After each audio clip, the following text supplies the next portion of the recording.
Salut à tous, c'est François Rousseau. Si vous êtes passionné par les voitures, vous êtes au bon endroit.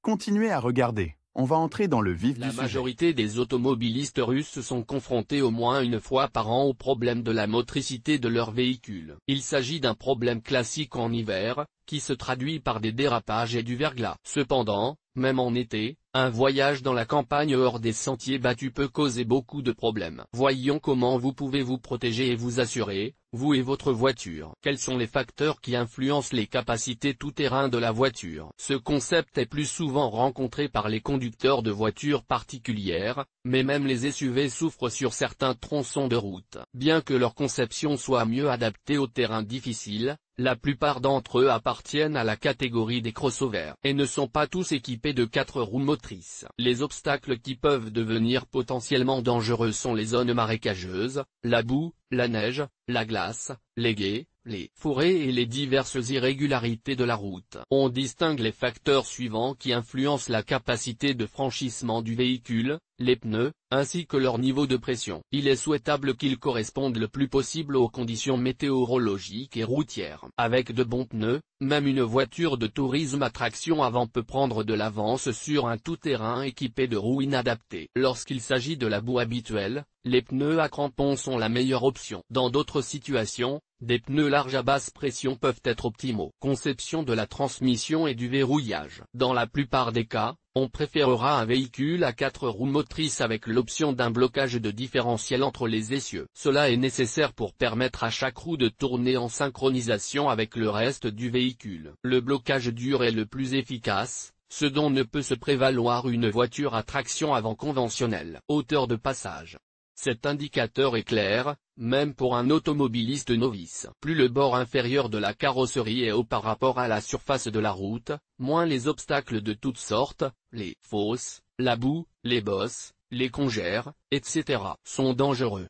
Mais cela n'est valable que jusqu'à une certaine limite. Une garde au sol plus élevée nécessite un bon équilibre, car le risque de basculement augmente également. La suspension et sa rigidité. Dans bien des cas, la suspension indépendante l'emporte et améliore la praticabilité du véhicule. Parfois, la suspension dépendante est plus fiable, car le risque de voir une roue s'accrocher est réduit. La course et la rigidité de la suspension jouent également un rôle important, mais elles sont individuelles dans de nombreuses situations. Puissance du moteur.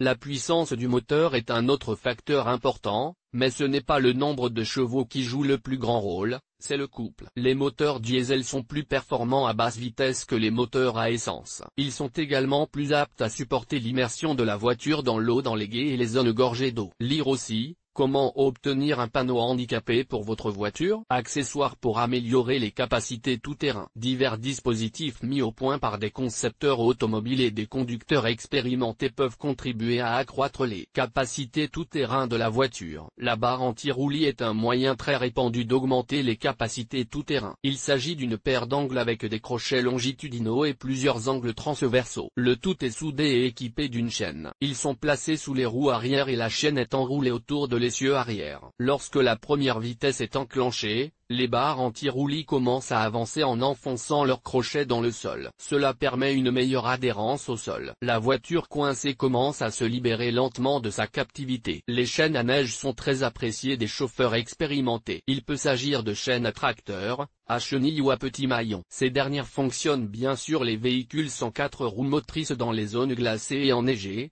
sur les sols mous et détrempés, en terrain montagneux. Le kit tout-terrain comprend une paire de chaînes, composée de sections longitudinales et transversales de différentes longueurs. Elles s'emboîtent les unes dans les autres et peuvent être fabriquées pour des roues simples ou doubles. Les chaînes doivent être jetées sur les roues motrices du véhicule bloqué, puis conduites à faible vitesse jusqu'à peu près au centre de la structure. Les chaînes sont ensuite tendues et les extrémités sont reliées par des verrous. Le mouvement des chaînes sur le pneu lorsqu'elles sont tendues ne doit pas dépasser 10 à 20 mm.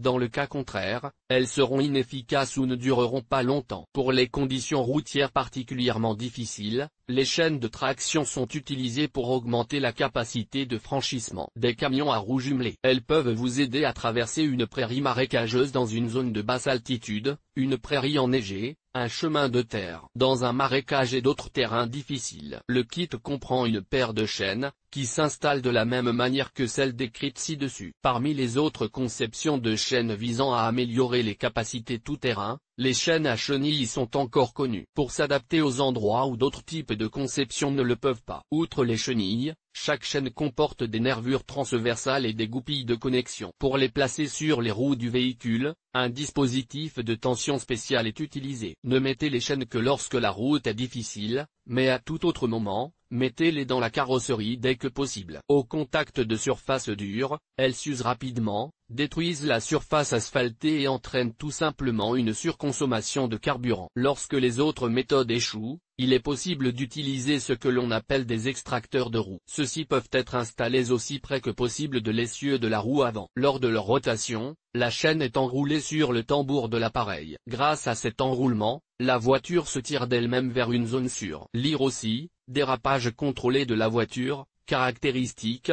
comment le faire en toute sécurité. L'auto-extracteur le plus simple pour améliorer la praticabilité est une ancre avec une chaîne ou une paire de câbles. Néanmoins, un tel ensemble pour les camions pèse environ 40 kg. Les chaînes sont attachées à l'essieu avant et, de l'autre côté, au crochet au sol. Le moteur est démarré et la première vitesse est enclenchée, après quoi la machine tente de se déplacer. Les chaînes s'enroulent et rapprochent les roues en étoile, ce qui crée un lien solide entre les roues et la surface de la route. La capacité tout-terrain est ainsi augmentée et le véhicule se tire de lui-même. Un treuil pour voiture est un autre moyen très efficace d'augmenter les capacités tout-terrain. Vous pouvez l'utiliser non seulement pour aider les autres conducteurs, mais aussi pour vous sortir vous-même de la boue impénétrable. Mais pour cela, le véhicule doit être équipé de ce dispositif. Il faut ensuite mettre en marche le tambour du treuil et dérouler le câble automatiquement ou manuellement. Le câble est fixé à tout objet sûr dans les environs, le plus souvent à un arbre. Il peut même être accroché à un autre véhicule et sécurisé par des butées. Il ne reste plus qu'à embrayer et à commencer à tirer le véhicule bloqué. Pour simplifier le travail du treuil, il est souhaitable d'enclencher la première vitesse et les deux essieux moteurs. Ensuite, le câble est déconnecté, nettoyé et réenroulé sur la bobine. Quelles sont les autres options disponibles? Il existe de nombreuses façons d'améliorer les qualités tout-terrain de votre voiture, mais n'espérez pas qu'elles fonctionnent toutes à 100%. Si la suspension de la voiture est suffisamment haute et que des coussins de protection sont installés, il peut être utile de changer les roues pour des roues à plus grand rayon. Mais des roues et des pneus trop grands font plus de bruit et obligent le moteur à consommer plus de carburant. Un grand nombre de facteurs influencent les performances tout-terrain d'un véhicule. Il s'agit notamment de son poids total, de la présence d'équipements supplémentaires, de la pression exercée sur le sol, etc. Il ne faut pas oublier que les capacités tout-terrain d'un véhicule donné dépendent également des compétences de conduite du conducteur. Comme vous pouvez le constater, il existe de nombreuses façons et conceptions pour donner à la voiture les propriétés d'un véhicule tout-terrain et améliorer sa capacité de franchissement. Bien entendu, dans la pratique, ce sont les conducteurs de camions qui sont le plus souvent confrontés à ce problème, et les voitures particulières sont plus faciles à extraire avec l'aide d'une remorque lorsque c'est possible. Ceux qui ont eu l'occasion de libérer leur véhicule dans une situation difficile sont invités à en faire part aux autres lecteurs.